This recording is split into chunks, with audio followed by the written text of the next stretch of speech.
السلام علیکم ورحمۃ اللہ وبرکاتہ۔ حدیث نمبر ہے 3785، مشکات المصابی میں ہے۔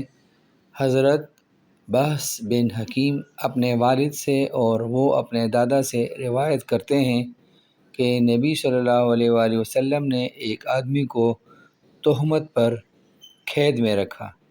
امام ترمذی اور امام نسائی نے یہ اضافہ نقل کیا کہ پھر آپ صلی اللہ علیہ وآلہ وسلم نے اسے چھوڑ دیا۔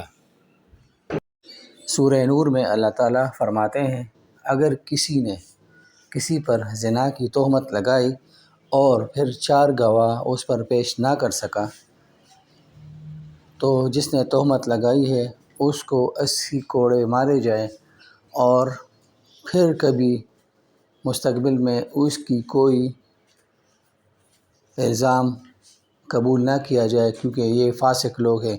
ہاں، اگر پھر اس نے توبہ کر لی تو اللہ تعالیٰ بڑا بخشنے والا اور غفور الرحیم ہے۔ تو اللہ تعالیٰ سے دعا ہے کہ وہ مجھے اور آپ کو اس حدیث پر عمل کرنے کی توفیق عطا فرمائے۔ آمین ثم آمین۔